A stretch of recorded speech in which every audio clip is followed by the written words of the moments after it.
because it's Halloween, we're covering Halloween. Get it? Because it's Halloween and it's Halloween. Anyway, 1978's original Halloween launched a franchise of 10 movies, books, comics, and an hour and a half of Diana's life she'll never get back from writing this script. I know I'm excited. Are you excited? She's not. She's not that excited.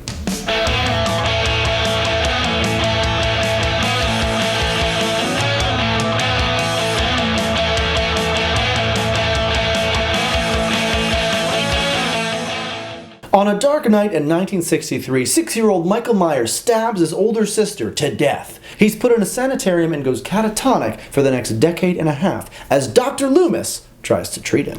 In 1978, Michael escapes and heads back to his hometown of Haddonfield. Dr. Loomis follows him to try to prevent him from killing anyone else. On Halloween Day, high schooler Lori, played by Jamie Lee Curtis, sees Michael stalking her throughout the day. While babysitting that night, she has to calm the fears of the boy she's looking after, as he thinks he's seen the boogeyman. I mean, it's not so bad, but in reality, he actually saw Michael carrying the dead body of one of Lori's friends. So, you know, less scary.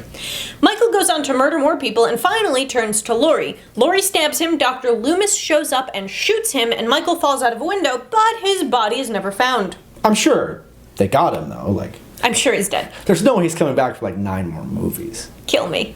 Halloween was Jamie Lee Curtis's first feature film, and it was the highest-grossing indie movie ever made at the time.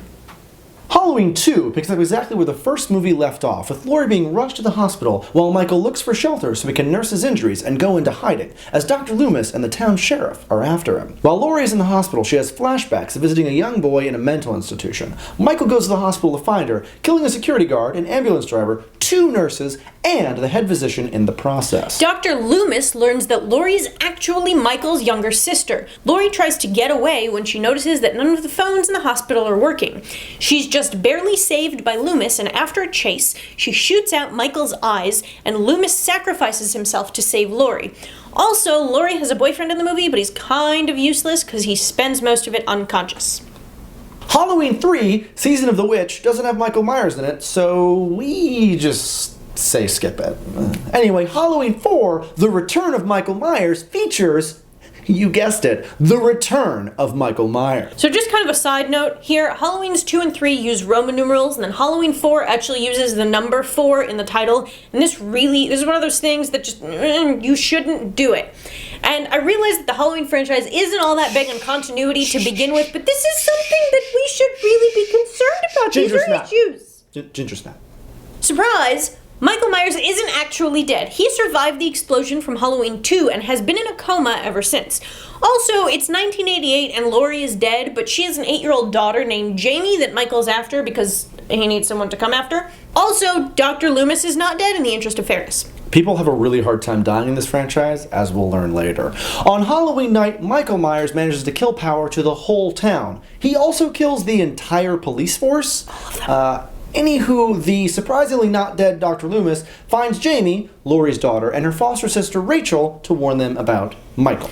Eventually, Michael kills Rachel, but surprise again, Rachel isn't actually dead and saves Jamie just in the nick of time. Eventually, there's a shootout where Michael is blown away by the police. Because bullets always work on this guy. Anywho, Rachel and Jamie go home, and 8-year-old Jamie proceeds to stab her foster mother, much like Michael did in the beginning of the first movie, because I don't know what to tell you. In Halloween 5, The Revenge of Michael Myers, we learn that Michael Myers fell down a mine shaft and state troopers sent dynamite down to really kill him, but he's not dead. Surprise! He's in a coma, again, for a while, but wakes up and goes back to Haddonfield to look for Jamie, who's now been committed to a mental institution for all of the, stabbing. Jamie's mute, but she somehow has a telepathic link with Michael because stuff, and she escapes while Michael kills Jamie's foster sister Rachel and most of Rachel's friends. Jamie Loomis, who by the way apparently has no problem with letting a former mental institution patient who was in there for killing people in the first place. He's 2 for 2. They're just kind of wandering around. They try to create a setup to catch Michael, but it goes pretty horribly wrong. At the end of the movie, Michael is arrested and thrown into a holding cell, but lo and behold, a man in black, mysterious stranger type guy causes an explosion which leaves the fate of Michael unknown. I'm gonna guess he comes back, potentially involving some sort of curse. Halloween 6, The Curse of Michael Myers, features the least surprising plot twist ever in that Michael is again not dead after being rescued by the Man in Black. Jamie is now 15 and pregnant and has also been abducted by said Man in Black. She gives birth, by the way. Anyway, we find out the Man in Black is part of a culty thing, and the kid who was being babysat in the first movie with the nightmares named Tommy is still living in Haddonfield and wants to know what's up with the crazy guy murdering everyone, which is reasonable. He saves Jamie's baby and teams up with Dr. Loomis, who is somehow still not dead. Even after that time he died. Yes, to catch Michael. Tommy learns that Michael was selected by a cult to be controlled by an ancient rune called Thorn that Druid astronomers say appear on Halloween, which causes sickness and destruction. I'm totally following you. Keep going. To prevent the bad stuff, a child is selected as a blood sacrifice, which is why Michael is trying to kill everyone. Totally makes sense. Also, this gives him superhuman powers. There's a lot more culty and murder, and the movie ends. Real movie. We swear. Halloween H2O 20 years later surprisingly doesn't feature a lot of water in it, but it does feature an old colleague of Loomis's who has a file on Laurie from the original movie. Anyway, Michael shows up, kills the colleague and a lot of other people, and takes the file on Laurie, which says that Laurie actually faked her death, presumably because Jamie Lee Curtis found that yogurt was not that profitable and decided to come back to make this quality piece of cinema. Michael finds Laurie and kills a bunch of people. Laurie and her boyfriend decide to try and kill Michael. The boyfriend doesn't make it. Laurie stabs Michael a bunch of times, but is stopped from stabbing him again by an idiotic rent-a-cop. Shockingly, Michael isn't dead, but Laurie decapitates him, killing him for good. Why did no one think of this 6 movies ago? Trust me, it's not going to work that well. Halloween Resurrection ignores everything that happened in movies 4 through 6. Apparently, Laurie decapitated the wrong person because Michael incapacitated and swapped clothing with an EMT that was working the scene in Halloween H2O. Lots of people die, including Jamie Lee Curtis, who shows up for a paycheck, but in the end, Michael isn't actually dead yet. I quit. I can't do this anymore. You can't quit? Oh God.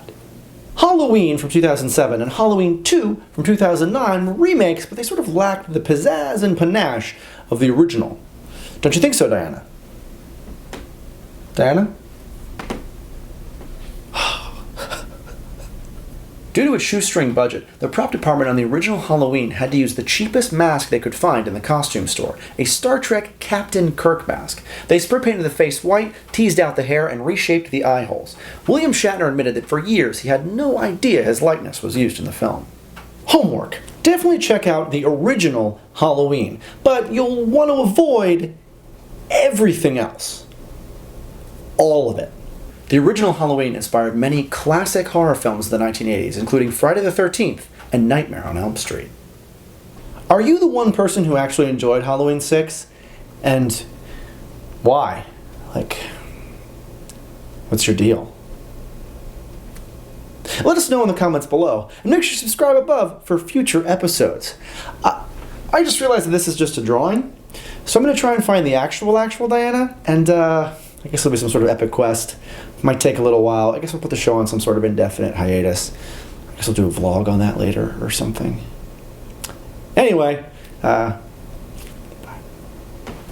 epic quest. Yeah, epic.